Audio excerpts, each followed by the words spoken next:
EA is on Twitch. Join us Wednesday nights when Alistair, that's me, reads a bedtime story, and Sunday mornings for a few hours of chill gaming. Plus interviews, special guests, pickup streams, and more. Visit twitch.tv/EA podcasts and follow us to be notified when we go live. Plus access VODs of past broadcasts.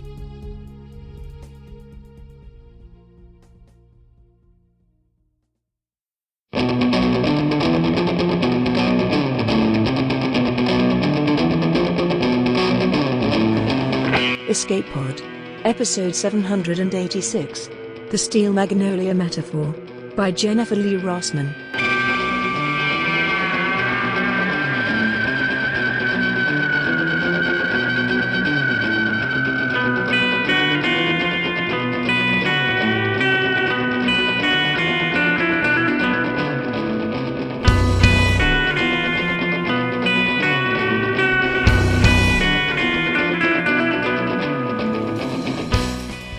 Hi there, and welcome to Escape Pod. I'm your host and co-editor, Burr Lafferty.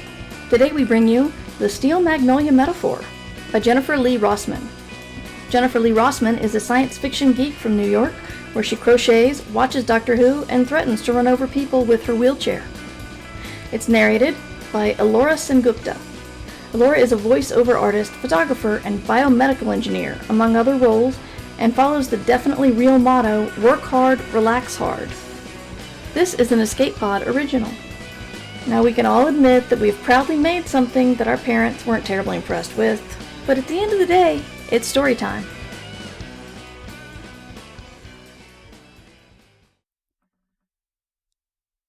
The Steel Magnolia Metaphor, written by Jennifer Lee Rossman, narrated by Elora Sengupta. Each petal was carefully shaped from the finest iron-carbon alloy, curved delicately while still hot, and meticulously positioned to overlap with its neighbors just so to form a blossom. Astrid gazed lovingly at the way each petal's razor-sharp edge glinted in the light of the setting sun, at the way her creation cast a shadow indistinguishable from the other ornamental trees in Mama's garden. Mama didn't look too pleased, though. She had her fake smile on, the one she used when she knew she had to be proud of Astrid but couldn't quite figure out how. Astrid was used to adults using that smile around her machines, and around her in general. "It's very pretty," Mama said finally, swatting at a mosquito that had flown near her face. "But I'm not sure I understand what it is." "It's a steel magnolia?" Astrid said, devastated. How could Mama not recognize the main character of her favorite movie? A sadness came over Mama's face, which was entirely the wrong emotion. There'd been too much sadness around the house already. "Oh, honey," she made to put her arm around Astrid, like she'd do with the boys, but stopped herself. "Honey, Steel Magnolias isn't about a magnolia made of steel. It's about friendship and strong Southern women." Astrid frowned. That didn't sound right. "It's a metaphor," Mama explained gently. Metaphors. Astrid's greatest nemesis. Well, one of them. Lace collars and forced eye contact were up there too, but mostly metaphors. Her brain ran on logic and mechanics. She could put together a technically perfect sonnet that rhymed in all the right places, but her teachers always said they lacked depth. "Where's the emotion?" they asked. "The lush wordplay that brings the lines to life and evokes emotion in the reader." Astrid wrote about robots. If rhyming couplets about a robot butler didn't make someone happy, symbolism wasn't going to help that. "The movie calls the women steel magnolias because they're strong and delicate at the same time," Mama said. "Like a bodybuilder in high heels?" Mama faltered for a moment at this apparent non sequitur, but she'd known Astrid for all 13 years of her life and had long ago learned to accept the way her mind worked. "Okay, sure." She paused. "We could watch it together sometime if you like." Astrid considered this. "No robot trees?" "No. It's about a woman with a disease." "Pass." Mama made a face that Astrid figured was disappointment, but quickly replaced it with curiosity. "So what's it do?" Astrid flipped a switch on the magnolia's steel trunk, and the flowers began slowly swiveling like miniature satellite dishes. One near the top froze, having locked onto its target. A buzzing sound filled the air, not unlike the droning of cicadas on a hot summer day, and then zap! A tiny beam of light shot out from the center, and a mosquito dropped to the ground, a plume of smoke curling up from its corpse. "It does that," Astrid said proudly. That spring was absolutely lousy with mosquitoes, with summer looking to be even worse. But the steel magnolia kept them all off the property. Now Mama could rest in the fresh air when she felt nauseated, and not be scratching bites all the next day. Astrid's brothers sat out with her most evenings, playing board games or just sitting quietly until the sun set, and they could hear the stars twinkle. That's what they thought crickets were, the sound of twinkling stars. But Astrid knew better. She also knew the only reason Tim and Leo were being so good in spending time with Mama was that they thought they needed to collect as many memories of her as they could before she died. But Mama wouldn't die. She had the best doctors in all of Louisiana, and they were putting medicine in her to make her better. That's how it worked, how it had to work. So Astrid stayed in her shop, because Mama would be better soon, and everyone would laugh at how much time they'd wasted being sad about something that hadn't even happened yet. She started making more steel magnolias, figuring that all the neighbors would want one when they saw how well the first one worked. Maybe she'd make them smaller. Little ones you could put in your hair or in a buttonhole to keep bugs away when you were out and about. Maybe she would make one so small that doctors could put it in someone's body to zap all the cancer. When Mama's hair started falling out, Astrid's Auntie Clara moved in with them. She wore too much perfume and made sandwiches all wrong, but worst of all were the hugs. I'm autistic," Astrid said, pulling away again as they walked through the garden with her new flower planting bot. "I still love you, though." Astrid couldn't take this anymore. A week's worth of frustration bubbled to the surface, and she snapped. "If you loved me, you would stop hugging me when I ask you to." The air grew deathly still and thick in the wake of this declaration, owing nothing to the stifling humidity and everything to the waves of tension radiating from Auntie Clara. Logically, Astrid knew such a phenomenon was impossible, but that didn't stop her from feeling it. Maybe she shouldn't have said that, she thought, watching her little machine roll through the dirt, poking holes of uniform depth and depositing a seed in each one. The house was already full of tension. Too quiet. Too fearful. But sometimes words just came out, and she couldn't always stop them. Should she apologize? She wasn't sorry, not really. Only for how she'd said it, not what she'd said. If Auntie Clara loved her, then shouldn't she show that love in a way that didn't make Astrid all itchy inside? Still, Astrid had been raised by good Southern women, and they taught her to value politeness over everything else. Politeness and sweet tea. Even if it didn't come naturally to her, even if it felt insincere, she had to apologize. "I'm sorry." Her words came out softer than she'd intended, more air than voice, and she stooped to tinker with the robot for no reason other than to fiddle with something. Auntie Clara was silent for a long moment. Astrid couldn't see her, but imagined her crossing and uncrossing her arms in that restless way she had. Finally, she said, "It doesn't just hurt the person who's dying, does it?" "She's not dying." "Okay," Auntie Clara said. She was using the tone of voice people used when they thought Astrid was being difficult, but they didn't want to deal with her anymore. Astrid didn't particularly feel like arguing either, and the hot afternoon fell into silence once again. Utter silence, Astrid realized. Not so much as a single cicada buzzing. When they got to the steel magnolia, she saw the reason. Insect carcasses littered the ground, not just mosquitoes, but beetles and moths, cicadas and honeybees. The family sat on the porch the evening Mama decided to stop treatment. Astrid, too, right next to Mama. The stars didn't make their twinkle sounds because the steel magnolia had killed all the crickets. Astrid couldn't wrap her mind around it. There were no more mosquitoes near the house, just like she'd intended. But in her attempt to do good, she'd inadvertently done so much bad. The world needed bees. The real magnolias would wither and die without bees around to pollinate. But mosquitoes carried diseases that killed people. Maybe in Louisiana they were just a nuisance, but in some parts of the world, Astrid's magnolias could save lives. At what cost, though? She looked at her Mama, so sick from the medicine that should have been saving her life.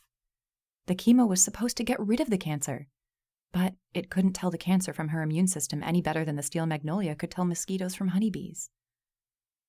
"Mama," Astrid said quietly, "I think I accidentally built a metaphor." Mama looked up, frowned in concern, and patted the love seat next to her.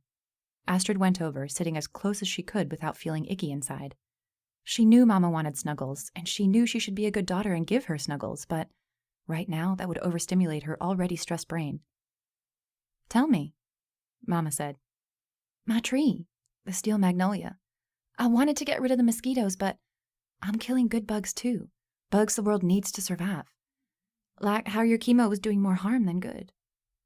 Astrid usually struggled with putting her emotions into words, but tonight they spilled out. "It's hopeless.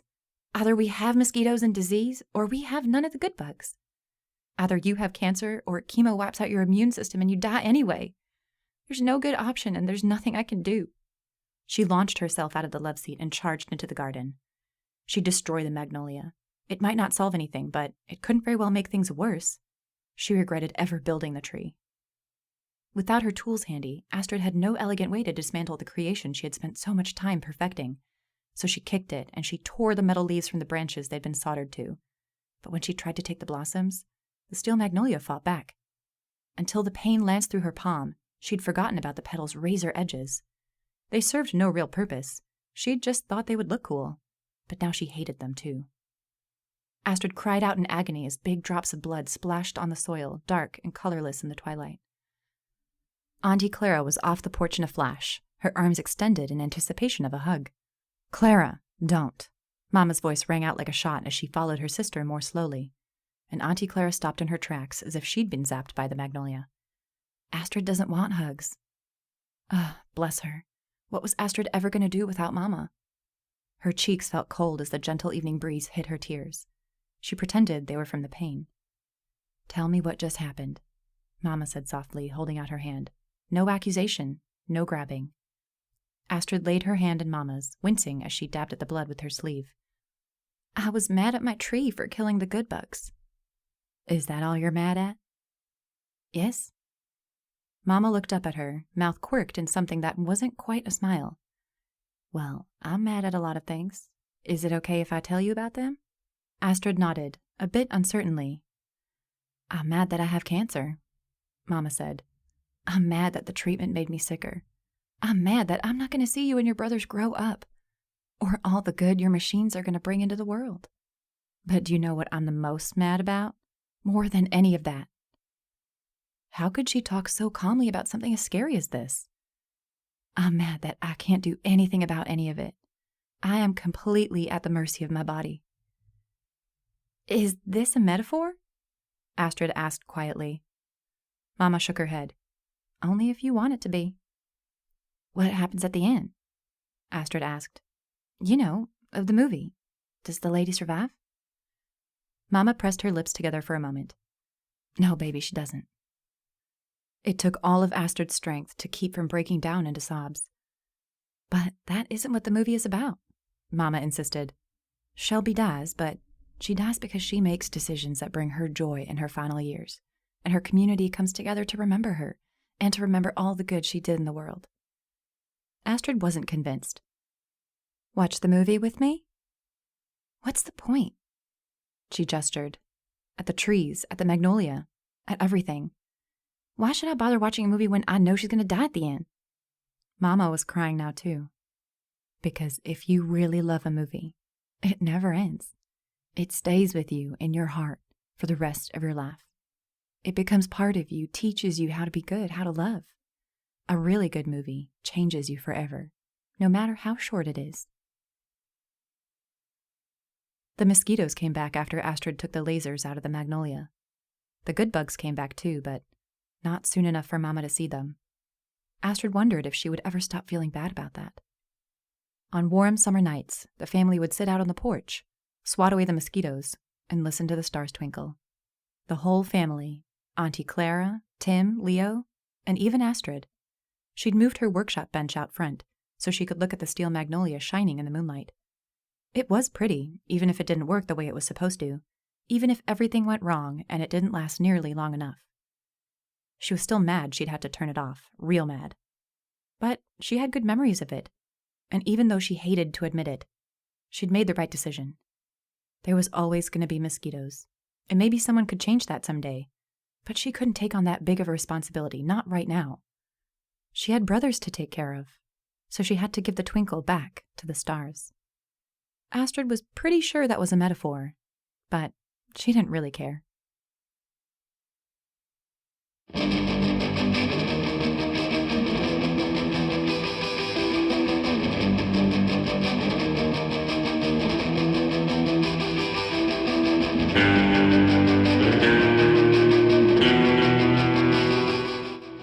And that was our story.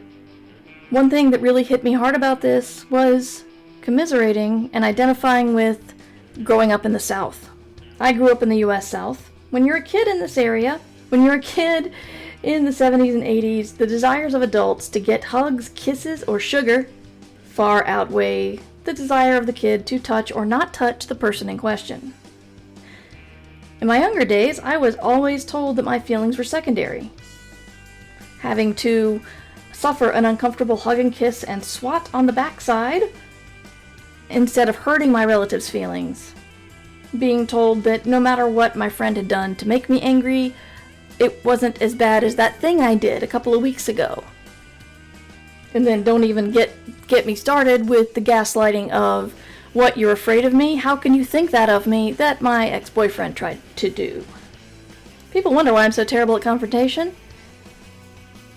And one thing I love about this story is that while not everybody understood our protagonist, her mother at least tried to give her what she needed. And having her speak up with her aunt. One of the most beautiful parts of this. The metaphor here hits anyone whose life has been affected by illness that is impossible to fight, which I'm guessing is about all of us. It's even worse when children try to understand what's happening to their parents because you don't want to hear that your strong anchor will be torn away from you. You depend on that. And I just love stories about inventors. The younger the better. There's something wide-eyed and innocent and hopeful about anybody who wants to invent something.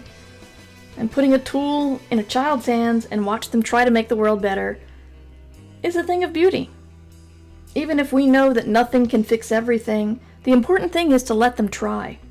Who knows? Also, teach your kid that their body is their own and they don't have to hug anyone if they don't want to. Now it's that difficult time to ask for donations, but we're very proud that in our company here at Escape Artists, we pay our editors, we pay our authors, we pay our slush readers, we pay our narrators, we pay our producers, we pay the people who do the contracts and the accounting. It's become a much bigger thing than it was 16 years ago, and it costs more. But what we try to do is bring free fiction to the majority of our audience. And if you're somebody who've not been hit rather hard by the pandemic, and we know there's a lot of you out there who have been, see if you can support our Patreon or throw a couple of bucks into our PayPal account.